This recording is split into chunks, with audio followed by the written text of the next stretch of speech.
नहीं।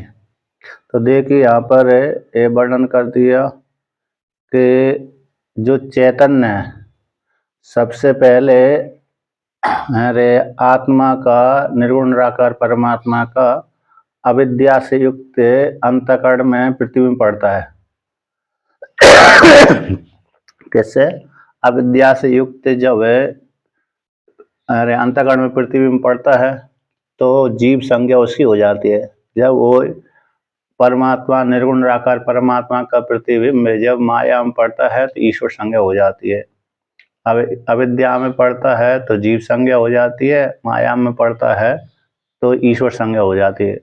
उसी अविद्या से युक्त होकर के अंतःकरण में पृथ्वी में पड़ता है तो फिर क्या हो जाता है, उसकी जीव संज्ञा हो जाती है। अंतःकरण ले लो, चाहे अविद्या ले लो, चाहे मलिन सत्व ले लो, इन सब की जीव संज्ञा हो जाती है। तो जैसे पंचदशी में कूटस्थ आता है तो शरीर के भीतर, हृदय के भीतर कूटस्थ परमात्मा है, उसी का प्रतिबिंब पड़ता है। उसी का जब प्रतिबिंब पड़ता है कूटस्थ का तो यार उसकी जीव संज्ञा हो जाती है। इसको चिदाभास भी कह सकते हैं, जीव भी कह सकते हैं, प्रतिबिंबवाद को लेकर भी कह सकते हैं। ऐसा जो जीव है उस जीव की जो बुद्धि में अथवा अविद्या में, क्योंकि कारण की उपासना करने वाले अविद्या में मानना पड़ती है। जो कारण की उपासना करते हैं, प्रकृति की उपासना करते हैं, तो उसमें चैतन्य प्रतिबिंब कहाँ पड़ता है? तो अविद्या में पड़ता है। जो सामान्य हिरण्यगर्भ की उपासना करते हैं, ईश्वर की उपासना करते हैं, अन्य जीव की उपासना करते हैं, कार्यकरण को लेकर उपासना करते हैं, उनका प्रतिबिंब अंतःकरण में पड़ जाता है सामान्य रूप से ना। हिरण्यगर्भ की उपासना करने वालों का प्रतिबिंब पड़ेगा ईश्वर, तो कहाँ पर पड़ेगा? आप तो अंतःकरण पड़ेगा। यानी हिरण्यगर्भ की जो उपासना करेंगे तो उस काल में प्रतिबिंब पड़ेगा तो अंतःकरण पड़ेगा। जब अव्याकृत ईश्वर की उपासना करेंगे तब प्रतिबिंब अविद्या में पड़ेगा। तो ऐसी अविद्या कहो चाहे अंतःकरण कहो, ऐसा जो जीवात्मा है उस जीवात्मा के अत्यंत नजदीक बुद्धि है। तो चेतन जीवात्मा के जो धर्म थे, चेतनता, ज्ञान स्वरूप, आनंद स्वरूप, उस धर्मों को बुद्धि ने ले लिया। तो इसलिए बुद्धि ने ले लिया तो साभास से बुद्धि हो गई, आभास के सहित। तो बुद्धि भी अपने आप को चेतन जानने लगी। अभी आभास से युक्त जो बुद्धि थी, चेतन वाली जो बुद्धि थी, वही उसके अत्यंत नजदीक मन है। तो मन ने उसी बुद्धि के धर्मों को भी ले लिया। जैसे दूसरा दृष्टांत है आकाश। आकाश शब्द गुण कम आकाशम, शब्द गुण वाला आकाश है। जब आकाश से वायु उत्पन्न होता है तो वायु का विशेष गुण तो स्पर्श है, लेकिन शब्द नहीं है विशेष गुण। तो आकाश के जो धर्म शब्द था उस धर्मों को वायु ने ले लिया। तो वायु में दो धर्म हो गए, एक स्पर्श धर्म हो गया और एक शब्द धर्म हो गया। अब जो वायु से अग्नि की उत्पत्ति हुई तो अग्नि में तो रूप गुण है, रूप धर्म है विशेष है, लेकिन कारण के भी गुण उसमें ले लिए आ जाते हैं। तो कारण के गुण कौन से हो गए? आकाश के गुण जो शब्द था वो आ गया, वायु का जो गुण स्पर्श था वो आ गया, और अग्नि में स्वतंत्र गुण है ही, ये रूप है। तो वायु अग्नि कैसी तीन गुण वाली हो गई, शब्द गुण वाली, स्पर्श गुण वाली और रूप गुण वाली। अब उस अग्नि से जल की उत्पत्ति हुई तो जल का स्वतंत्र गुण कौन होगा? रस है। स्वतंत्र जो गुण है रस है ना। तो रस है तो रस और स्वतंत्र, वो तो कार्य के गुण है, लेकिन जो उस कारण के गुण भी उसमें आ जाते हैं। तो शब्द गुण भी जल में पाया जाता है, देखा जाता है, स्पर्श भी पाया जाता है, रूप भी पाया जाता है, स्वतंत्र और रस है वो। तो चार वायु में विशेष गुण पाए जाते हैं, तीन तो सामान्य हो गए, कारण के गुण हो गए, एक स्वतंत्र उसका हो गया विशेष। अब उससे जल से पृथ्वी की उत्पत्ति हुई है तो पृथ्वी का स्वतंत्र विशिष्ट गुण कौन है? गंध। लेकिन उसमें शब्द भी पृथ्वी में शब्द पाया जाता है तो वो आकाश गुण हो गया। स्पर्श जो पृथ्वी में पाया जाता है वो वायु गुण हो गया। रूप जो पाया जाता है वो जल तेज का गुण हो गया, और जो रस पाया जाता है वो जल का विशेष गुण हो गया। तो ये पांच गुण पृथ्वी में विशिष्ट रूप से पाए जाते हैं। अन्यों में एक एक कम हो जाते हैं, ऊपर से नीचे से ले ऊपर जाएंगे तो एक एक कम हो जाएंगे।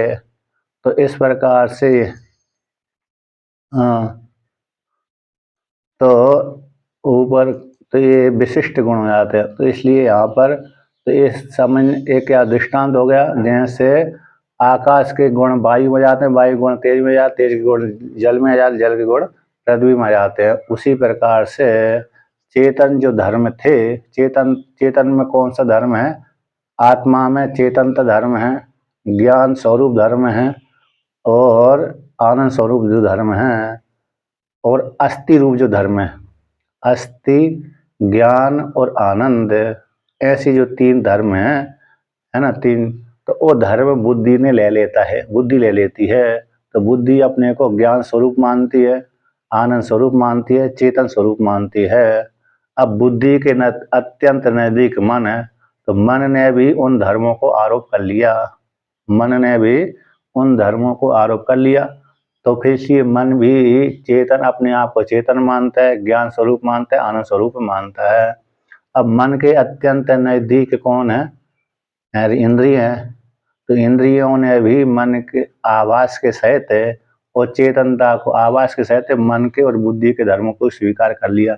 इसलिए इंद्रिय भी अपने आप को ज्ञानी मानती, ज्ञान वाली मानती हैं, और चेतन वाली मानती है, और आनंद स्वरूप वाली मानती है, क्योंकि कारण के गुण कार्य में पाए जाते हैं प्राय करके। तो धर्मों को ग्रहण कर लेते हैं, तो इंद्रिय भी चेतन आदि माने जाते हैं। अब इंद्रियों के अत्यंत नजदीक शरीर है, तो शरीर में भी वो चेतनता दिखती है, आवासता। बुद्धि में जो दिखी थी भाई, मन में दिखी आवासता भाई, इंद्रियों में दिखी भाई चेतन, स्थूल शरीर में दिख गए। तो स्थूल शरीर आत्मा कहलाता है, जो चार वाक आदि है। इस प्रकार से ज्ञान अरे आनंद स्वरूप है, ये शरीर ही आनंद भोगता है, आनंद वाला हो गया, ज्ञान वाला हो गया, आत्म स्वरूप वाला हो गया, अस्थि वाला हो गया। ये धर्म इस प्रकार से शरीर में, स्थूल शरीर में पाए जाते हैं। इस प्रकार से लौकिक सामान्य लौकिक व्यक्ति हैं, इसी स्थूल शरीर को ही आत्मा मानते हैं, ऐसा वर्णन कर दिया। किंतु जो बुद्धि को आत्मा नहीं मानते, कारण को आत्मा मानते हैं, तब वो पार हो जाते हैं। सुसुप्ति अभिमानी जो कारण हैं, अविद्या है, प्रकृति है, अव्यक्त है, अव्याकृत है, उसको जो उपासना करते हैं वो बुद्धि को ही पार कर जाते हैं, वो विशिष्ट है। सांख्य दर्शन वाले जो होते हैं वो प्रकृति को आत्मा मानते हैं, प्रकृति की उपासना करते हैं, इसलिए वो ये अंतःकरण से बुद्धि से पार हो जाते हैं। तो उसी को तो इसलिए यहाँ पर वर्णन कर दिया। तो कहते हैं जो कारण, तो स्थूल शरीर में जो भ्रांति का मुख्य हेतु कौन है? कि बुद्धि आदि से लेकर के देह पर्यंत तक जो आत्मा के चेतनता की जो अवस्था होती है, उसमें कारण है, उसमें आत्मा की भ्रांति में कारण कौन हो गया? मुख्य रूप से आत्मा की चेतनता की आभासता, आत्मा की जो चेतनता धर्म है, उस चेतनता की जो आभासता है, आभास, वही ही आत्मा के भ्रांति में स्थूल शरीर आदि में कारण बनती है। स्थूल शरीर आदि में, स्थूल शरीर से लेकर के बुद्धि पर्यंत तक जो आत्मा की भ्रांति होती है, उसमें मुख्य हेतु हो गया आत्मा की चेतनता का आभास होना। इस प्रकार से इसलिए कहा गया था कि आत्मा को विषय करने वाला जो ब्रह्म विज्ञान है वो विधान करने के योग्य नहीं है। तो पूछा था प्रश्न पूर्व पक्षी ने, तो क्या विधान करने के योग्य है? तो नाम रूप उपाधि जो अविद्या को लेकर के आरोप कर दिए गए थे आत्मा में, उनको हटाना ही मात्र मुख्य कार्य है। इसलिए ब्रह्म विज्ञान न आत्मा को विषय करने वाला जो ब्रह्म विज्ञान है, आत्मज्ञान है, वो विधेय नहीं है। इस प्रकार से वर्णन कर दिया। और भी कहा था अविद्या के द्वारा आरोपित जितने भी सारे पदार्थ हैं, अविद्या के द्वारा आरोपित सर्व पदार्थों के द्वारा, इन सर्व पदार्थों के द्वारा ही विशिष्ट रूप से आत्मा गृहीत होती है। अविद्या को लेकर के विशिष्ट रूप से आत्मा कैसी होती है? गृहीत होती है अविद्या को लेकर के, है ना। कोई देवदत्त, यज्ञदत्त है, गोरी है, काली है, पीली है, अविद्या के नाम रूप उपाधि इससे युक्त होकर के अविद्या के जितने भी सर्व पदार्थ के आकारों के द्वारा ही विशिष्ट रूप से आत्मा गृह्यमाणत्व यानी ग्रहण होती है। किसको? उसमें हेतु कौन है? अविद्या। अविद्या ही मुख्य इस प्रकार से आत्मा को ग्रहण करने में हेतु बन जाती है। अब आगे कहते हैं अतएव अतएव ही विज्ञानवादिना बौद्धा विज्ञान व्यतिरेकेण वस्तु एव नास्ति इति प्रतिपन्नः प्रमाणांतर निरपेक्षतां च स्वसंवितत्व अभ्युपगमेन। अब यहाँ पर वर्णन करते हैं अतएव, यहाँ पर खंडन करते हैं। टीका में आया है देह है, इंद्रिय है, मन है, बुद्धि अव्यक्तों के द्वारा। कौन सी? देह में आत्मा, इंद्रिय में आत्मा, मन में आत्मा, बुद्धि में आत्मा और अव्यक्त में आत्मा। प्रकृति रूप जो अव्यक्त है उसमें जो आत्मा मानते हैं, इनके द्वारा, इन हेतुओं के द्वारा, क्योंकि अविद्या बोल दिया, अविद्या के द्वारा अध्यारोपित सर्व पदार्थ आकारों के द्वारा विशिष्ट रूप से आत्मा गृहीत होती है। तो किसके द्वारा गृहीत होती है विशिष्ट? तो ये के द्वारा, यानी स्थूल शरीर के द्वारा आत्मा गृहीत होती है ना। सूक्ष्म शरीर के द्वारा आत्मा गृहीत होती है, कारण शरीर के द्वारा आत्मा गृहीत होती है। स्थूल शरीर आत्मा, इंद्रिय आत्मा, मन आत्मा, बुद्धि आत्मा, अव्यक्त आत्मा, इनके द्वारा जो आत्मा गृहीत होती है, इसके साथ उपलब्ध होती है। तो चैतन्यम, इनको चेतन मानते हैं, न अन्यथा, न अन्य प्रकार से नहीं है।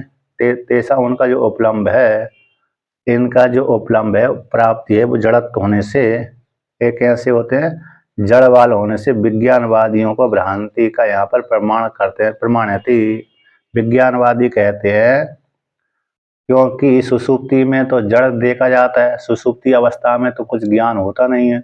इसी हेतु से जो कारण को आत्मा मानते हैं, कारण को जो आत्मा मानते हैं, तो वो उनको भ्रम से ही, वो भ्रांति के कारण ही कारण शरीर को आत्मा मानते हैं। क्योंकि सुषुप्ति में जब व्यक्ति जाता है, कहाँ जाता है? सुषुप्ति में। तो सुषुप्ति में जब व्यक्ति जाएगा तो कुछ समझ में नहीं आता, न अपने का ज्ञान न पराये का ज्ञान। इसलिए सुषुप्ति अभिमानी, सुषुप्ति अवस्था रूप जो कारण है वो आत्मा कैसे हो सकती है? और स्थूल शरीर यदि स्थूल शरीर ही आत्मा होता तो फिर वो मरने के पश्चात भी उसको आत्मा मानना चाहिए थी, होना चाहिए थी, विव्यार आदि होना चाहिए थी, किंतु नहीं होते, इसलिए स्थूल शरीर भी आत्मा नहीं होती। तो सूक्ष्म शरीर मतलब जो इंद्रिय आत्मा मानते हैं बहुत से वादी, तो वो भी आत्मा नहीं हो सकते, क्योंकि बहुत से व्यक्तियों के हाथ टूट जाते हैं, पैर टूट जाते हैं, कान खराब हो जाते हैं, आँख फूट जाती है। यदि इंद्रिय आत्मा होती तो इनको नहीं फूटना चाहिए, इनसे कार्य होते रहना चाहिए, इसलिए इनसे कार्य नहीं हो पाता है, फिर भी व्यक्ति जीवित बना रहता है, हाथ पैर टूट जाने के पश्चात भी, आँख फूट जाने के पश्चात भी, इसलिए इंद्रिय आत्मा नहीं है, ऐसा बौद्ध लोग कहते हैं। तो इसमें हेतु से इनमें जड़त्व की प्राप्ति हो जाने से विज्ञानवादी भ्रांति को प्रमाण करते हैं।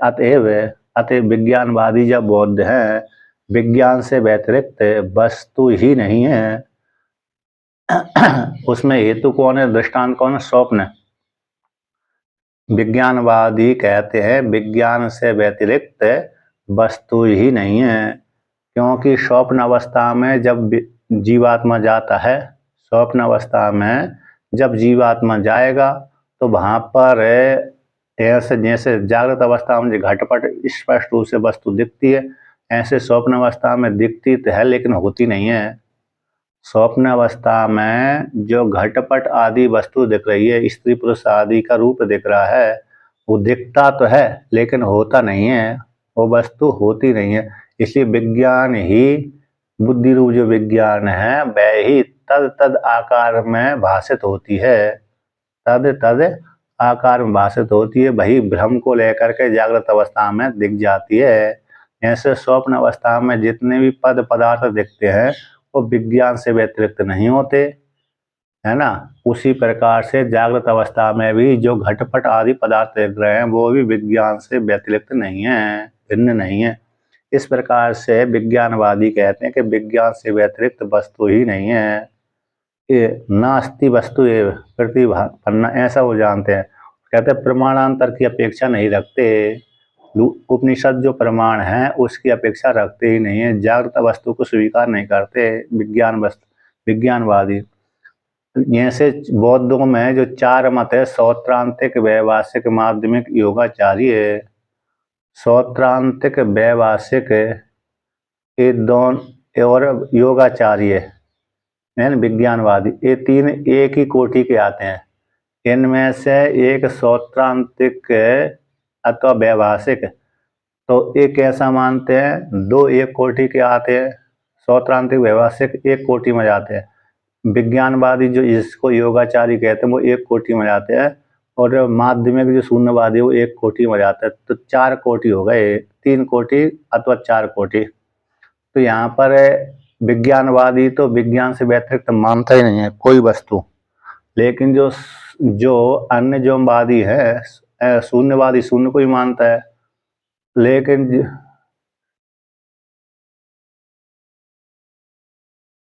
माध्यमिक योगाचार्य, तो माध्यमिक को शून्यवादी, सर्वम शून्यम, उनका मत है। और योगाचार माध्यमिक का और योगाचारी विज्ञानवादी एक ही नाम है, पर्यायवाची नाम है। ये विज्ञान से व्यतिरिक्त आत्मा मानते नहीं है। अब ये सौत्रांतिक और वैभाषिक है, ये जागृत अवस्था को जागृत के पदार्थ मानते हैं, लेकिन अनुमान के द्वारा सिद्ध करते हैं। वो कहते हैं यदि अग्नि हाथ जलाएगी तो अग्नि होगी, पहले अग्नि में हाथ डालेंगे, यदि अग्नि वो जलाएगी तब तो अग्नि मानेंगे, स्वीकार करेंगे। यदि अग्नि में हाथ डालने के पश्चात अग्नि नहीं जलाती है तो उस अग्नि नहीं है। हाँ, वो उस स्वीकार ऐसा करेंगे वस्तु की सत्ता को स्वीकार, जब यदि अग्नि जला रही है, हाथ डालेंगे पहले अग्नि में, यदि जला देती है अग्नि तो फिर वो अग्नि है। यदि अग्नि में हाथ डालने के पश्चात अग्नि नहीं जला रही है तो अग्नि नहीं है। तो अनुमान के द्वारा, पहले अनुमान के द्वारा जागृत वस्तु की सिद्धि करते हैं। सौत्रांतिक वैभाषिक, इसमें थोड़ा भेद है। जैसे भूख लग रही है हमको, यदि क्षुधा की निवृत्ति हो रही है भोजन खाने से तब तो वो अन्न है। यदि क्षुधा की निवृत्ति नहीं कर रहा है वो अन्न, तो अन्न नहीं है। तो यानी अनुमान प्रमाण के द्वारा जागृत वस्तु की सिद्धि करते हैं, जबकि अनुमान प्रमाण जागृत प्रत्यक्ष प्रमाण के द्वारा सिद्ध होता है। प्रत्यक्ष प्रमाण उसका आधार है। प्रत्यक्ष प्रमाण यदि नहीं है तो अनुमान प्रमाण की सिद्धि नहीं हो सकती। लेकिन वो प्रत्यक्ष प्रमाण की सिद्धि किससे करते हैं, अनुमान प्रमाण से। उसमें दृष्टांत देते हैं स्वप्न, है ना।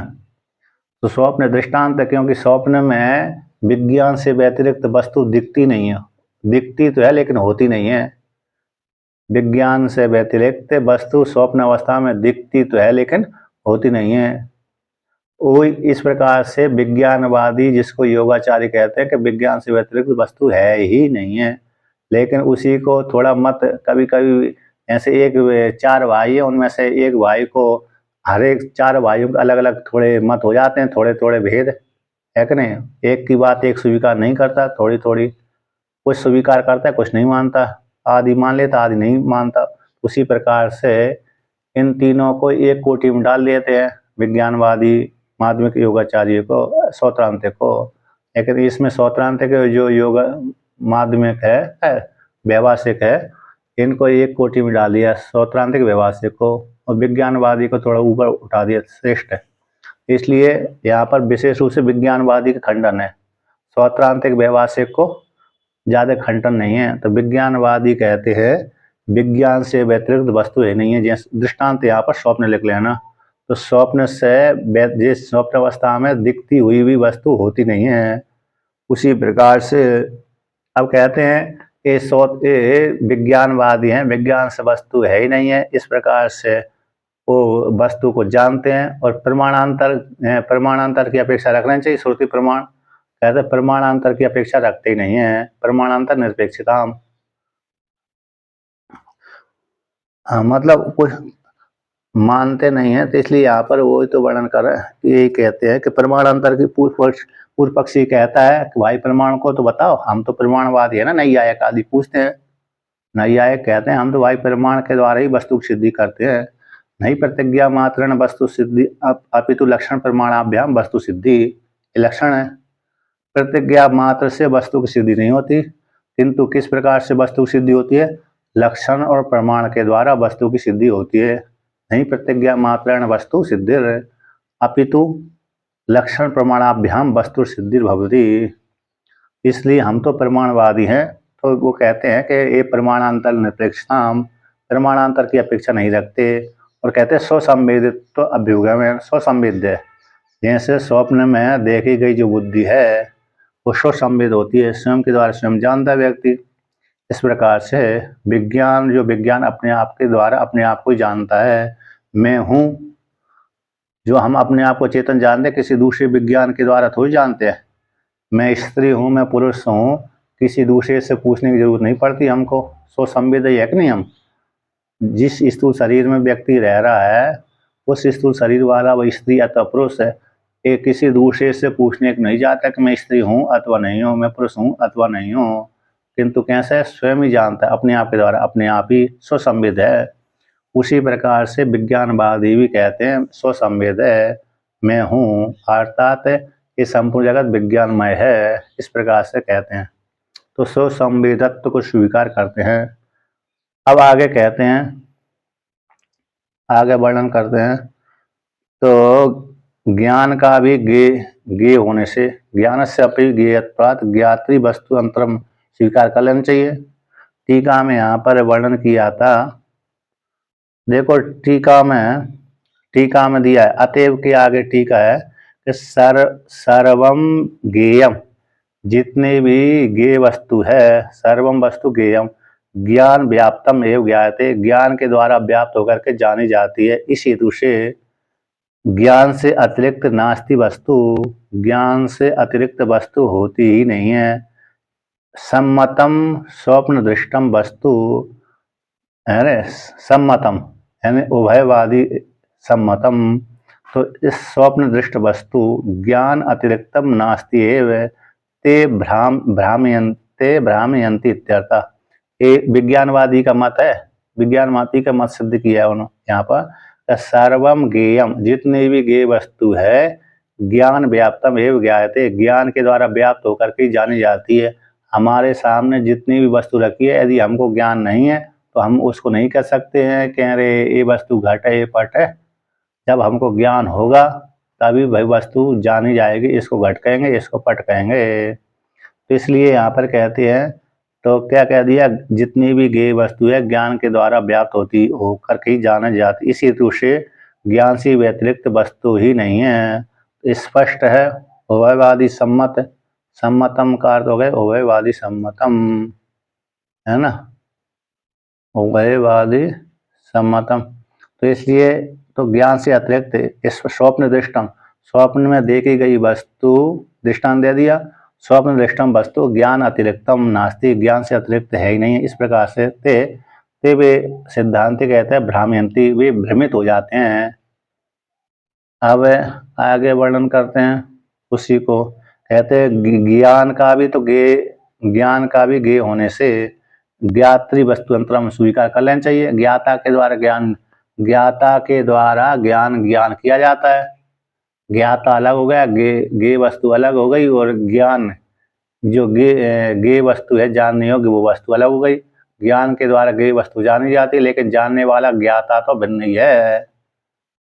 तो इस प्रकार स्वीकार कर लेना चाहिए। ऐसे सिद्धांति पूर्व पक्षी से पूछता है विज्ञानवादी से कि ज्ञान का भी ही ज्ञेय होता है, और ज्ञाता इसलिए ज्ञाता ज्ञान करता है, इसलिए ज्ञाता से भिन्न ज्ञेय है, और कौन है, ज्ञान भी है, इसलिए ज्ञाता को स्वतंत्र अलग मान लेना चाहिए। इस प्रकार से स्वीकार कर लेना चाहिए। तो कहते शंका करते प्रमाणांतर की अपेक्षा रखते ही नहीं है वो विज्ञानवादी। उसी को टीका में आगे गए, ज्ञान का स्वयं के द्वारा ही ज्ञेयत्व स्वीकार करते हैं, अतिरिक्त प्रमाण की अपेक्षा नहीं रखते। इस प्रकार से वो विज्ञानवादी मानते हैं। अब आगे वर्णन करते हैं भाष्य में, तस्माद आया ना, तस्माद तो तस्मात् कहते हैं ब्रह्मात्मा, टीका में आया ब्रह्मात्मा में ज्ञान का सिद्ध हो जाने से, ब्रह्मात्मा में ज्ञान का सिद्ध होने से अविधेयत फलितम, विधेय नहीं है ज्ञान, ब्रह्म आत्मा में ज्ञान का सिद्ध हो जाने से तो विधेय तो नहीं, उसमें फल कहते हैं तस्मात्। तो तस्मात् क्या है, तो तस्मात् अविद्या अध्यारोपित, अर्थात तो जितने भी देह से लेकर के बुद्धि पर्यंत तक वादी मानते हैं वो सारे भ्रमित हैं, ये निगमन कर रहे हैं, सिद्धांति निगमन कर रहा है जितने भी भ्रम से वो ऐसा मानते हैं। तो तस्मा ऐस्मा जिस कारण से भ्रम से मानते हैं, स्थूल शरीर से लेकर बुद्धि पर्यंत तक आत्मा मानते हैं भ्रम से, जबकि वो आत्मा नहीं है, आत्मा तो स्वतंत्र ही है। ऐस्मा जिस कारण, तस्मात् उसी हेतु से, और ब्रह्म ज्ञान में विधेय नहीं बल्कि अविद्या जो नाम रूप उपाधि हटाना है, तो अविद्या अध्यारोपित, अविद्या अध्यारोपण निराकरण मात्रम ब्रह्मणि कर्तव्यम, ना तो ब्रह्म ज्ञाने यत्नो अत्यंत प्रसिद्धत्वात्, कहते अविद्या के द्वारा आरोपणम, अविद्या के द्वारा नाम रूप उपाधि का जो आरोपण किया गया आत्मा में, उसी को ही निराकरण करना मात्र है, ब्रह्म में हटाना चाहिए।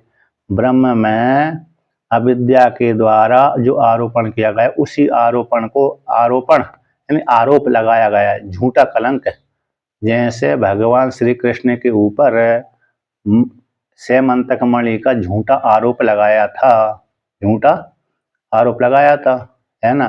तो भगवान ने कहा अब झूठा आरोप लगा ही दिया मेरे ऊपर, अब तो मेरे को हटानी पड़ेगी। तो उन्होंने झूठा आरोप हटाने के लिए युद्ध किया, शेर को ढूंढा, और फिर से ऋक्षराज जामवंत जी से 28 दिनों तक लड़ते रहे। इसके बाद सफलता उनको प्राप्त हुई। तो 28 दिनों में भगवान ने अपना कलंक दूर कर दिया, है कि नहीं।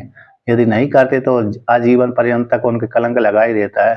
तो जो अविद्या के द्वारा आरोपण कलंक लग गया था भ्रम के कारण, उसको ही भगवान ने हटाया था। इसी प्रकार से दृष्टांत यहाँ पर बैठ रहा है सटीक। तो ब्रह्म में भी जो अविद्या के द्वारा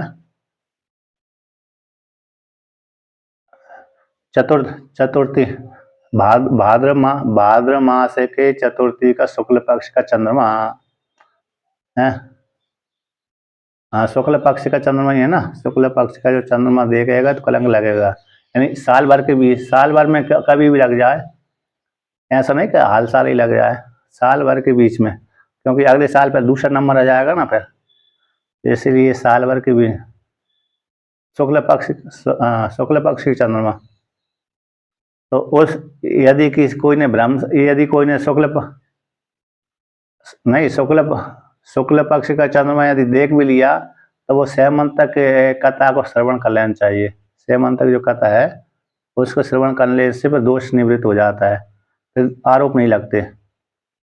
इसलिए भगवान सैमंतक मणि, इसलिए भगवान ने देख लिया होगा चंद्रमा चतुर्थी भाद्र पक्ष मास का शुक्ल पक्ष का चंद्रमा को देख लिया होगा, इसलिए भगवान में आरोप लग गया।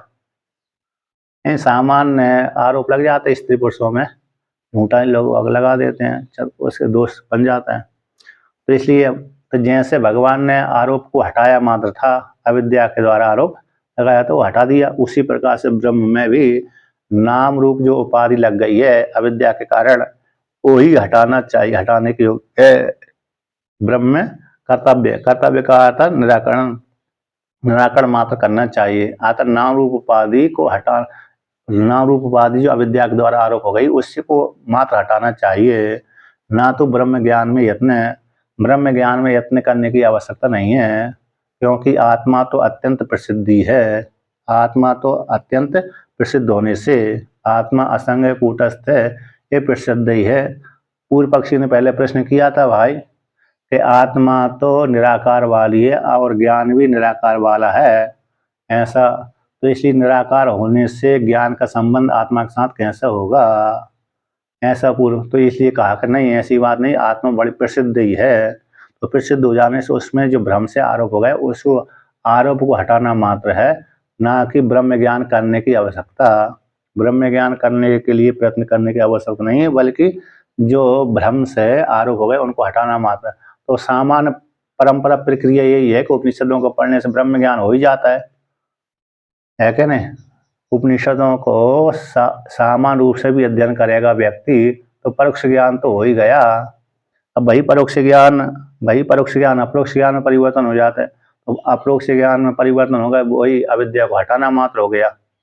नाम रूप आदि, यानी मैं ब्रह्म हूँ, मैं नाम रूप आदि वाला नहीं हूँ, बस यही चिंतन करना। यही चिंतन चाहे ब्रह्म ज्ञान कह लो, चाहे अविद्या को हटाना कह लो, ठीक है ना। उपनिषदों को अध्ययन करने से आत्मा असंग कूटस्थ है, नाम रूप आदि वाली नहीं है। इसी को ब्रह्म ज्ञान भी कह दिया, इसी को अविद्या को हटाना मात्र हो गया, नाम रूप आदि। इस प्रकार से तो इसलिए यहाँ पर अत्यंत प्रसिद्धत्वात् का अर्थ हो गया आत्मा अत्यंत प्रसिद्ध है, ऐसे जान लेना चाहिए। अब आगे वर्णन करते हैं। यत्न शब्द यहाँ पर टीका में लिए। यत्न शब्द का अर्थ है भावना। इस प्रकार से भावना करते रहना चाहिए। अर्थात कौन सी? ब्रह्म ज्ञान में, ना तो ब्रह्म ज्ञान में यत्न, ब्रह्म ज्ञान में भावना करने की जरूरत नहीं, बल्कि ब्रह्म आत्मा का चिंतन करते रहना चाहिए। और कैसे? आत्मा असंकूट, इस प्रकार चिंतन करना, नाम रूपादि से रहित करना, इस प्रकार से ही चिंतन करते रहना चाहिए, क्योंकि आत्मा अत्यंत प्रसिद्ध है। अब आगे वर्णन करते हैं ब्रह्म का और उसका ज्ञान का अत्यंत प्रसिद्ध मान लेने पर कैसे ब्रह्म अन्यथा प्रता लौकिकों को लौकिक व्यक्ति के मानते हैं। ब्रह्म ज्ञान अथवा आत्मा अथवा उसका ब्रह्म ज्ञान, ब्रह्म का और ब्रह्म ज्ञान का अत्यंत प्रसिद्ध मान लेने पर पूर्व पक्षी प्रश्न कर रहा है, ब्रह्म का और ब्रह्म के ज्ञान का अत्यंत प्रसिद्ध हो जाने से अब कैसे ब्रह्म में भिन्न प्रकार से आरोप हो जाता है। स्थूल शरीर आत्मा है, सुशरीर आत्मा है, कैसे ब्रह्म इस आत्मा में भ्रांति हो जाती है, उसको लेकर कहते हैं कि अविद्या कल्पित नाम रूप विशेष आकार अप्रत्यय बुद्धित्वाद अत्यंत प्रसिद्धम सुविज्ञेयम आसन्नतरम आत्मभूतम अपि अप्रसिद्धम दुर्विज्ञेयम अति दूरम अन्यद इव चा प्रति भाति अविवेकी नाम। कहते अज्ञानियों के लिए अविद्या के द्वारा कल्पित, किसके द्वारा? अविद्या के द्वारा कल्पित नाम रूप जो विशेष आकार थे, उस आकार का बुद्धि के द्वारा अपहृत हो जाने से, अविद्या के द्वारा आत्मा में जो नाम रूप विशेष आकार कल्पित कर दिए, अविद्या के द्वारा भ्रम से आरोप हो गए, और बुद्धि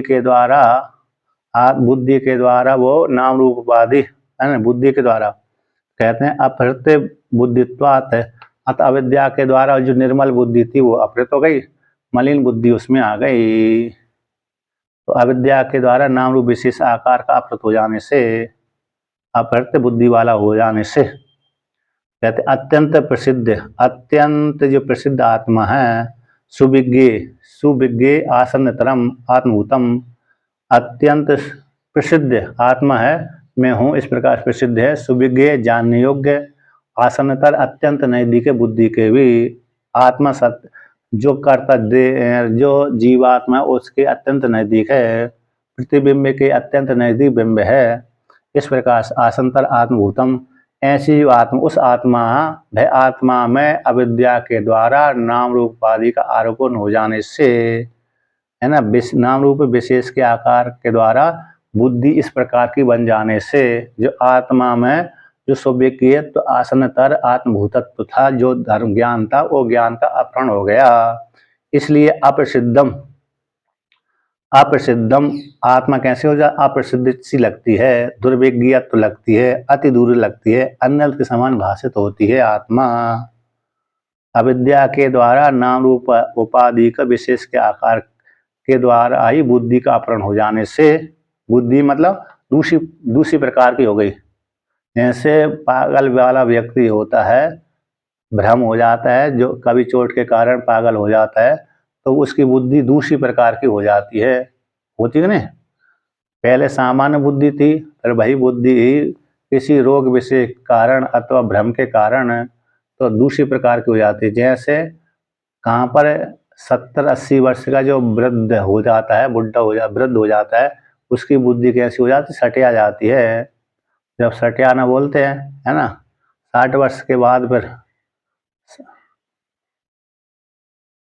चलो 60 में थोड़ा विवेक अच्छा रहता है सर। हाँ, तो कुछ काल के बाद हो जाएगा, कुछ काल के बाद फिर ज्यादा हो जाएगा व्यक्ति का, है ना। है? हाँ, मतलब सट सामान जो सटियाना हो जाता है तो वो सटियाना बोल देते हैं। तो वृद्ध व्यक्ति में सटियाना हो गया, मतलब उनकी बुद्धि भ्रम वाली हो जाती है। तो भ्रम वाली हो गई तो ऐसी उनकी बुद्धि हो जाती है। इसी हेतु से आत्मा तो अत्यंत कैसे प्रसिद्ध है, फिर भी प्रसिद्ध हो जाने से, आसंतर होने से, आत्मभूत होने पर भी वो जब भ्रम से हो गया तो फिर अपने आप को ऐसा मानता है कि मैं बहुत दुखी अथवा सुखी हो जाता हूँ, सुखी दुखी हूँ, इस प्रकार से। तो कहते दुर्विज्ञत्व आत्मा को मानता है, अत्यंत दूर मानता है, अति दूरम, और अन्यत्र के समान भाषित होती है। किनको भाषित होती है, कहते अविवेकी नाम, अज्ञानियों को। अज्ञानी को ऐसा लगता है कि आत्मा अत्यंत दूर है, और दूर है, आत्मा दुर्विज्ञ है, मुश्किल से जानी जाती है, तो अन्य के समान होती है, भिन्न, मैं अलग हूँ और आत्मा अलग है, इस प्रकार से वो मानते हैं। ऐसे अज्ञानी, क्योंकि उनकी बुद्धि, अज्ञानियों की बुद्धि अविद्या के द्वारा नाम रूप जो उपाधि के कारण उनकी बुद्धि अपहृत हो गई है, यानी दूसरे वाली हो गई, है ना, इस प्रकार से। अब यहाँ पर है, इनका कहते हैं ब्रह्मवेत्ता कहते हैं तू, किंतु कहते भाई आकार निवृत्त बुद्धि नाम तू लघु लब्ध गुरु आत्म प्रसादानाम न अतः परम सुखम सुप्रसिद्धम सुविज्ञेयम सौ सुआसन्नम अस्ति। स, है ना, सुआसन्नम अस्ति, आसन्नतरम है, हमारे में आसन्नम अस्ति इतनी दे दिया, चलो कोई। तू यहाँ पर विच्छेद कर दिया, तू शब्द का अर्थ है विच्छेद। किंतु, किंतु कहते हैं जैसे यथा प्रतिभासम दुर्विज्ञत्वम आदि रूपम ब्रह्म किम न स्यात्। पूर्व पक्षी यहाँ पर प्रश्न कर रहा है, जैसे भाषित होता है दुर्विज्ञत्व आदि रूप वाला ब्रह्म क्यों नहीं होता, क्यों भाषित नहीं होता। किंतु कहते हैं बाह्य आकार से निवृत्त हो गई बुद्धि जिनकी, जिन साधक साधिकाओं की जो बाह्य के आकार, स्थूल शरीर में जो आकार बैठा हुआ था, है ना, घटपट आती मैं अलग हूँ, घटपट अलग है, जैसे बुद्धि सामान्य व्यक्तियों की होती है, ऐसी बुद्धि में मैं अलग आत्मा हूँ और आप अलग आत्मा है, सामने और स्त्री पुरुष देख रहे हैं वो अलग अलग आत्मा है। ऐसे जो बाह्य आकार वाली बुद्धि थी वो जिनकी निवृत्त हो गई है कि मेरे शरीर के भीतर की आत्मा, आपके शरीर के भीतर की आत्मा, अन्य स्त्री पुरुषों के भीतर के शरीर की आत्मा एक ही है। इस प्रकार से बाह्य आकार के द्वारा निवृत्त हो गई है बुद्धि जिनकी, वो किसके माध्यम से हो गई है, लब्ध गुरु आत्म प्रसादानाम, जिन्होंने गुरुजनों की सेवा की है, गुरुजनों का सेवन किया है कि नहीं, किसका लब्ध प्राप्त कर लिया, गुरु आत्म प्रसादानाम, गुरुजनों की आत्म कृपा, आत्मा का प्रसाद, यानी निर्मल अंतःकरण, जिन्होंने सेवा करते करते, ईश्वर की आराधना करते करते, गुरुजनों की सेवा करते करते करते इस प्रकार की बुद्धि प्राप्त कर ली है, ऐसे भी जो साधक साधिका हैं, कहते हैं न अतः परम सुखम, इससे बढ़कर कोई सुख नहीं, आत्म सुख से बढ़कर कोई दूसरा सुख है ही नहीं है। ऐसी सुप्रसिद्ध आत्मा सुविज्ञ है और स्व आसन्न अत्यंत नजदीक है, नजदीक से नजदीक कौन है, आत्मा ही नजदीक है। इस प्रकार से वो मानते हैं, कौन, ब्रह्मवेत्ता लोग, जिनके बाह्य आकारों में बुद्धि फंसती नहीं है, ऐसे निर्मल अंतःकरण वाले। अर्थात गुरु प्रसाद, यहाँ पर टीका में दिया गुरु प्रसाद शब्द का अर्थ किया गुरु शुश्रूषया, तो शुश्रूषा के द्वारा, शुश्रूषया के द्वारा, यानी तोषित, यानी गुरुजनों की प्रसन्न सेवा से, गुरुजन प्रसन्न हो गए उनकी सेवा से, तोषित बुद्धि रहे, वो शुश्रूषा के द्वारा संतुष्ट हो गई बुद्धि जिनकी, ऐसे आचार्य की करुणा अतिरेक से, जब आचार्य की सेवा की तो आचार्य ने उनके ऊपर कृपा कर दी। इसमें दृष्टांत कौन सा ले लीजिए, दृष्टांत आरुणी है ना, आरुणी उद्दालक है, ये दो तीन का आता है।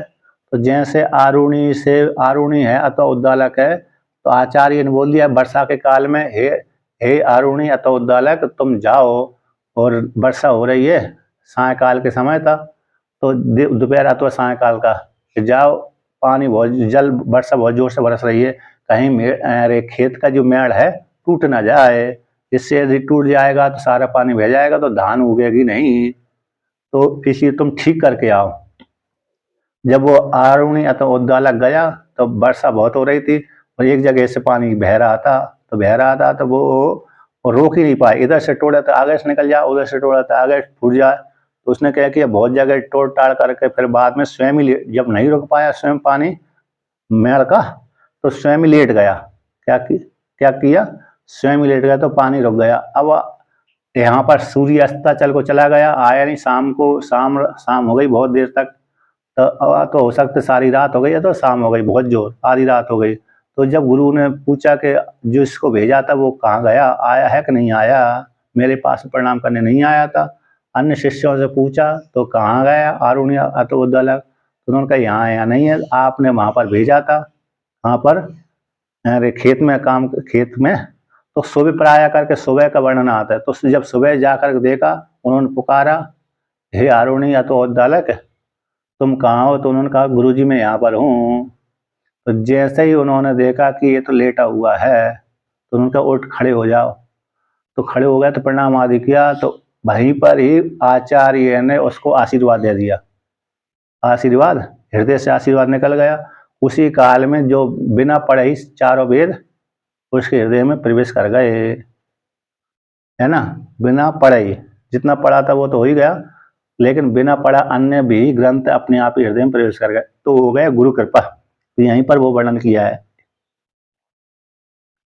हाँ, तोटकाचार्य भी है, तोटकाचार्य तो है ना, ये उदाहरण भी मतलब बीच बीच में अलग अलग प्रकार का उदाहरण है ना, तो इस पे कहानी बनी रहती नहीं, एक ही उदाहरण देंगे तो फिर अरे एक ही कंठस्थ बना रहेगा, दूसरा उदाहरण देंगे तो वो भी कंठस्थ हो जाएगा। अरे क्या हो गया, अभ्यास, अभ्यास करते रहने चाहिए कहीं थे, क्योंकि मैंने बहुत पुराना महाभारत के बहुत सी जो कहानियां हैं भूल गया, दोबारा फिर है शक्तिपात, किसी को शक्तिपात बोलते हैं, किसी को ही, यही शक्तिपात है। तो इसलिए बीच बीच में महाभारत पढ़ते रहना, महाभारत में अच्छी अच्छी कहानी है ना, बहुत सुंदर सुंदर कहानी है, तो बीच बीच में पढ़ते रहना चाहिए। तो ये इसके तोषित बुद्धि, किसके द्वारा, आचार्य के द्वारा संतुष्ट बुद्धि, यानी करुणा के अतिरिक्त से, आचार्य ने करुणा अतिरिक्त कर दिया, करुणा का अतिरिक्त हो जाने से, तो कहते हैं तत्वम बुद्धिताम, वो कहते हैं तत्व को जान लेता है कौन, वो साधक साधिका, निरअवग्रह यानी अनुग्रह, आचार्य ने उसके ऊपर अनुग्रह कर दिया। इसलिए आत्म प्रसादस्य तू आत्म अधिगत, आत्मा की कृपा से, निर्मल अंतःकरण के द्वारा आचार्य की कृपा से अधिगत हो गया पद पदार्थ की शक्ति, अधिगत पद शक्ति, पद शक्ति वाक्य तात्पर्य, पदों की शक्ति, पद पदार्थ की, पद और पदार्थ की शक्ति के तात्पर्य जिसके द्वारा अधिगत हो गई है, तात्पर्य को जान लिया है, श्रुति के द्वारा, श्रुति युक्ति अनुसंधान से, श्रुति के द्वारा, युक्ति के द्वारा और अनुसंधान से आत्मा यानी मन का विषय व्यावृत है, आत्मा यानी मन, तो मन का विषयों से व्यावृत हो गया जिसका अंतःकरण है, ऐसे उस अंतःकरण का एकाग्र हो जाने से उसका मन फिर कहाँ जाएगा, विषयों से निवृत्त हो गया है ही मन, आचार्य के द्वारा कृपा ही प्राप्त कर ली है, और आचार्य ने उपनिषदों को पढ़ा दिया, उनकी कृपा से उसका मन सीधा सीधा आत्मा में लगेगा। इस प्रकार से जिन आचार्य की कृपा से गुरु शिष्य आदि के द्वारा योग्यता प्राप्त करके आचार्य के माध्यम से जिसने कहते हैं भाई आकार की निवृत्त कर ली, ऐसी उन साधक साधिका की बुद्धि आत्मा में लगती, उनके लिए तो आत्मा अत्यंत नजदीक से नजदीक है, अत्यंत नजदीक से नजदीक, इस प्रकार से वर्णन किया। तथा च उत्तम, उनको उसके लिए दुर्विज्ञ नहीं होती आत्मा, कैसी होती, सुविज्ञ ही है। अतः तथा च उत्तम उसी प्रकार से कहा है, कहा गया है कि प्रत्यक्ष अवगम धर्मम इत्यादि, के आत्मा प्रत्यक्षी अवगम है, आत्मा कैसी, धर्मम धारित धर्मम, जो सभी को धारण पोषण करता है, ऐसी जो आत्मा प्रत्यक्ष अवगम है, प्रत्यक्ष रूप से जानी, यानी अपरोक्ष रूप से जानी जाती है, अपरोक्ष ही है, परोक्ष नहीं है। अब अन्यवादियों का आप खंडन करेंगे। अब यहाँ पर कहते हैं अन्यवादियों का खंडन करते हैं। आत्मज्ञान का आत्म द्वारा प्रसिद्ध मानने पर वाक्य के उपक्रम को प्रमाण करते हैं। तथा च उत्तम, ये कहीं का वाक्य है, प्रत्यक्ष अवगम धर्मम, यानी आत्मा जो धर्म है प्रत्यक्ष ही है। इस प्रकार से धर्म यानी आप आत्मा ले लेना चाहिए। आत्मा को विषय करने वाला ज्ञान, ब्रह्म ज्ञान और आत्मा दोनों ही ऐसे प्रसिद्ध हैं। इस प्रकार से अब आगे वर्णन करते हैं जो अपने आप को कि आत्मा निराकारत्व है।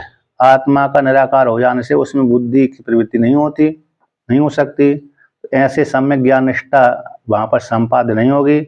इस मत को उठाकर खंडन करते हैं। पूर्व पूर्व में कहा गया था कि आत्मा तो निराकार वाली, आकार वाली नहीं है। विषयाकार वाली न होने से उसमें बुद्धि कैसे बनेगी, आत्मा को बुद्धि कैसे छुएगी। आत्मा को बुद्धि छू नहीं पा रही तो आत्मा में निष्ठा कैसे बन सकती है, ज्ञान की निष्ठा कैसे संपादन होगी। ऐसा जो पूर्व में वर्णन किया था उसको खंडन करते हैं। केचित तो पंडितम मन्यः निराकारत्वाद, निराकारत्व आत्मवस्तु न उपैति बुद्धिर अतो दुसाध्यः सम्यक ज्ञान निष्ठा इति आहु। कि जो अपने आप को कुछ पंडित मानते हैं, आत्मानम पंडितम मन्य, अपने आप को पंडित मानने वाले नैयायिक, बौद्ध आदि, चार्वाक आदि ये हो गए है ना।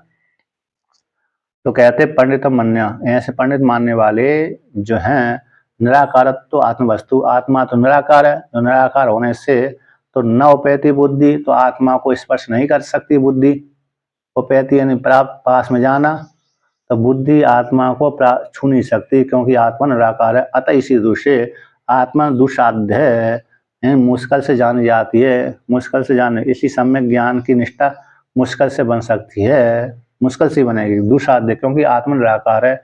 ऐसा जो कहते हैं, तो ऐसा कहने वालों के प्रति कहते हैं सत्यम एवं, ठीक है, सिद्धांत स्वीकार करता, ठीक है, आपका कहना ठीक है कि आत्मा निराकार भी है, लेकिन अरे निराकार हो जाने से उसको कैसे बुद्धि उसको छुएगी, आत्मज्ञान की निष्ठा कैसे बनेगी, जबकि आत्मा कोई आकार वाली नहीं है, दुसाध्य है।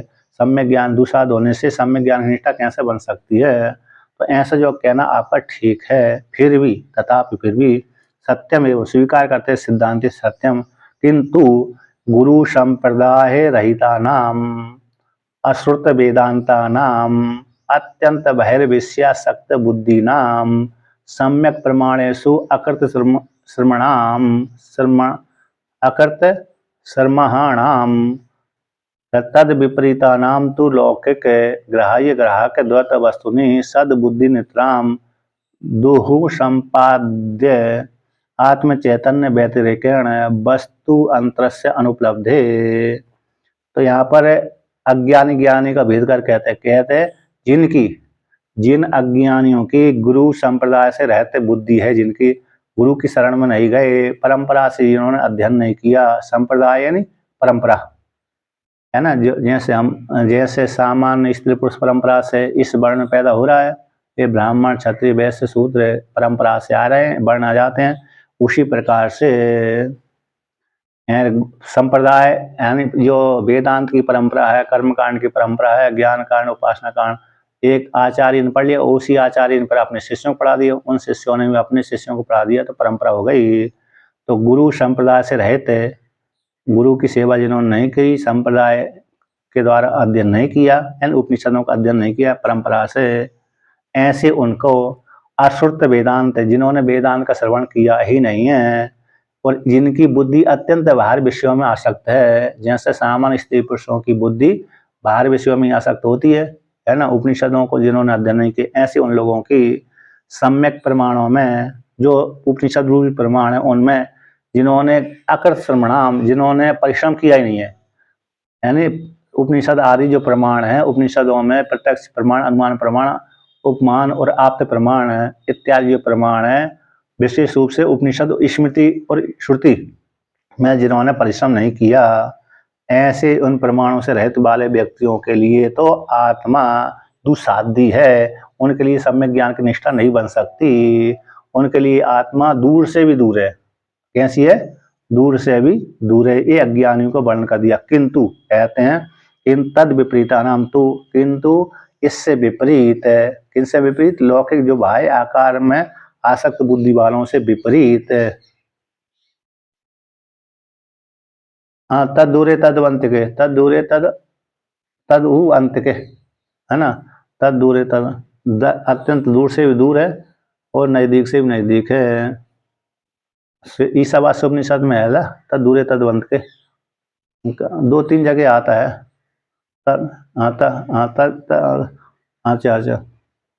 तो जो अभी है तो यहाँ पर कहते हैं किंतु, यहाँ पर तू खंडन वाला है। किंतु तद विपरीत नाम, कैसे? अज्ञानियों से विपरीत लौकिक जो ग्राहक द्वैत वस्तु है, लौकिक जो ग्राहक द्वैत वस्तु में है ना, ग्राह्य और घट, ग्राहक ज्ञान, ग्राहक कौन? ग्रहण करने वाला अलग हो गया, और ग्राहक जो ज्ञान के द्वारा गृहित कर रहा है, ज्ञान अलग हो गया, ग्राह्य वस्तु अलग, ग्रहण और ग्राहक जो त्रिपुटी हो गई। ऐसी द्वैत वस्तु में सद्बुद्धि नित्राम, उनमें जो सत्यत्व बुद्धि थी, उनमें जो सत्यत्व बुद्धि थी, कौन सी थी? घटपट आदि में जो सत्यत्व बुद्धि बैठी हुई थी। कैसी बैठी हुई? सत्यत्व बुद्धि बैठी हुई थी, ठीक है ना। तो ऐसी सत्यत्व बुद्धि जिनमें बैठी थी, सत्य बुद्धि निकल गई है, जिससे यानी ग्राहक में जो द्वैत वस्तु में जो सद्बुद्धि बैठी थी, जिनकी निकल गई है, ऐसे साधक साधिकाओं की दुसंपाद्य बड़ी कठिनाई से जानने वाली जो आत्मा है, आत्मरूप चेतन, उससे व्यतिरिक्त वस्तु अंतर उनको दिखती ही नहीं है। जिन अज्ञानियों के लिए आत्मा दुसंपाद्य है, ऐसे जो ज्ञानियों के लिए आत्म चैतन्य से व्यतिरिक्त उनकी दूसरी बुद्धि बनती ही नहीं है, वस्तु अंतर की उपलब्धि होती ही नहीं है। इस प्रकार से आता, जैसे सामान्य स्त्री पुरुषों के लिए आत्मा अत्यंत दुस्साध्य बड़ी कठिनाई से ही जानी जाती है, किंतु जिन साधक साधिकाओं की बुद्धि आत्मा से छोड़ करके दूसरी जगह लगती नहीं है, यानी ऐसे उन साधक साधिकाओं के लिए तो आत्मा अत्यंत सुसंपाद्य है, सुसंपाद्य प्राप्त करने के योग्य है। अतः उनके लिए तो नजदीक से नजदीक है ना, उनके लिए सुविज्ञ है। इस प्रकार से ये वर्णन कर दिया। तो यथा च एतद एवं एव न अन्यथा इति अवोचामा, के वस्तु ऐसी है। यथा च एतद, यह वस्तु एवं इस प्रकार से, इसी प्रकार से, न अन्यथा न अन्य प्रकार से, यानी ये वस्तु को इस प्रकार से जान सकते हैं। इसमें वो श्रुति है, मतलब कौन सी है? न अन्यहा पंथा विद्यते अयनाए, उस आत्मा को जानने के लिए यही साधन है, यही मार्ग है। तो ये आत्म वस्तु ऐसी है जिनका अंतःकरण भार विषयों में आ सकता है, उनके लिए तो आत्मा कठिन है, मुश्किल से जानी जा सकती है, उनके लिए मुश्किल है, कई जन्म लेना पड़ेगी। किंतु जिनके अंतःकरण निर्मल हो चुका है, उनके लिए आत्मा सुसंपाद्य हो जाती है। शीघ्र, मतलब अत्यंत प्रसिद्ध आत्मा की प्राप्ति उनको हो जाती है। इस प्रकार से हमने अब उचामा पहले कह दिया गया, इन शुद्ध अंतःकरण वालों के द्वारा आत्म वस्तु प्राप्त हो जाती है, और दूषित अंतःकरण वालों के लिए आत्मा दूर से दूर रहती है, लाखों किलोमीटर दूर रहती है, कुछ दूर रहती है ना। इस प्रकार से अन्यथा, यानी अन्य प्रकार से आत्मा नहीं जानी जा सकती। आत्मा को जानने के लिए मार्ग यही है, उपनिषदों, गुरु शिक्षा और उपनिषद आदि का सेवन करना। इस प्रकार से, और आत्म वस्तु ऐसी सूक्ष्म है, निर्मल है, शुद्ध है और प्रसिद्ध है। तो कहते हैं उसी को आगे वर्णन किया है। उक्तम च, तो कहा गया, भगवान ने कहा गया, उक्तम च भागवता यस्याम जागर्ति भूतानि सा निशा पश्यतो मुने इति। कहते हैं इसलिए भगवान ने कहा कि जिनका अंतःकरण यस्याम, जिस अवस्था में, यस्याम यानी यस्याम जागृति, जिस अवस्था में, कहते जागृति भूतानि, जिस निशा अवस्था बोलती है, निशा बोलते जहाँ पर रह करके सारे भूत जागते हैं, जिस अवस्था में सारे भूत जागते हैं उनके भय सा निशा पश्यतो मुने, मुनि की भय उसको निशा जाने। जिस निशा में सारे भूत जागते हैं वो भय निशा तो कैसी है, ज्ञानियों के लिए वह निशा कही जाती है। यस या निशा सर्वभूतानि, निशा बोलते हैं या यस्याम जागृत भूतानि, जिसमें यस्याम जिस निद्रा में यानी सारे भूत जागते हैं, जिस रात्रि में यस्याम अवस्था में रात्रि में सारे भूत जागते हैं, सब है निशा रूप रात्रि किसकी है, मुनि की वह निशा कहलाती है। यानी जो भेद बुद्धि, मतलब यहाँ पर निशा कौन सी है कि द्वैत पूर्वक जो सामान्य स्त्री पुरुष है, दिन तो दिन ही होता, रात रात्रि होती है, किंतु रात दिन में भी कहते हैं दिन रूप जो निशा है उसमें द्वैत दर्शन करने वाले जो स्त्री पुरुष हैं भेद पूर्वक जानते हैं, तो भेद पूर्वक जानने के कारण उनके लिए वह तो निशा ही है, उनके लिए वो दिन है। जो भेद पूर्वक व्यवहार किया जाता है वो सामान्य व्यक्तियों के लिए वो कैसा है, दिन है, किंतु भेद पूर्वक व्यवहार कर रहे हैं ऐसे उसमें भी जो ज्ञानी हैं वो ज्ञानी उसमें आत्म रूप से चिंतन करता है कि सभी के भीतर एक ही आत्मा है, इसलिए उनके लिए वो दिन हो जाता है और अज्ञानियों के लिए वह रात्रि हो जाती है। तो जो अज्ञानियों के लिए व्यवहार किया जाता है वह व्यवहार भेदपूर्वक व्यवहार आत्मा अलग अलग है, तो वो तो उनके लिए रात्रि हो गई और ज्ञानी के लिए वो दिन हो गया, क्योंकि ज्ञानी तो सभी के भीतर एक ही आत्मा जानता है। तो जिस जगत व्यवहार में अज्ञानी व्यक्ति व्यवहार करता है उसमें यानी ज्ञानी कैसा होता है, जागता रहता है, अर्थात आत्मा का अभिचिंतन करता रहता है और आत्मा को अर्थात भेदपूर्वक व्यवहार करता ही नहीं है। ज्ञानी भेदपूर्वक व्यवहार नहीं करता, उसके लिए भेदपूर्वक जो व्यवहार है ना, भेदपूर्वक अलग अलग आत्मा मानना उसके लिए निशा है और अज्ञानी के लिए वो दिन है। और जो ज्ञानी जिस पर आत्मा में विचरण करते हैं, ज्ञानी जिस आत्मा में विचरण करते हैं कि आत्मा सभी जगह एक ही है, वो अज्ञानी के लिए निशा है। अज्ञानी के लिए वो कैसी हो गई, निशा हो गई, क्योंकि अज्ञानी व्यक्ति आत्मा एक है इस प्रकार से नहीं जानते, व्यवहार नहीं करते, इसलिए उनके लिए वे तो निशा हो गई और ज्ञानी के लिए वे दिन हो गया। तो जिस रात्रि में सारे भूत सो जाते हैं, सारे भूत जागते हैं, जिस अवस्था में सारे भूत जागते हैं वह अवस्था मुनि के लिए कैसी निशा कहलाती है। और जिस में ज्ञानी जागता है, जिसमें ज्ञानी जागता है, जिस स्वरूप में ज्ञानी जागता है उस स्वरूप में वह अज्ञानी के लिए निशा कहलाती है। एंड जिस स्वरूप में ज्ञानी जाग रहा है वो अज्ञानी के लिए अरे निशा है, रात्रि है। और जिस अवस्था में सामान्य स्त्री पुरुष जागते हैं वो ज्ञानी के लिए निशा है, इस प्रकार से जान लेना चाहिए। ठीक है ना। अब आगे का पाठ में कल करेंगे।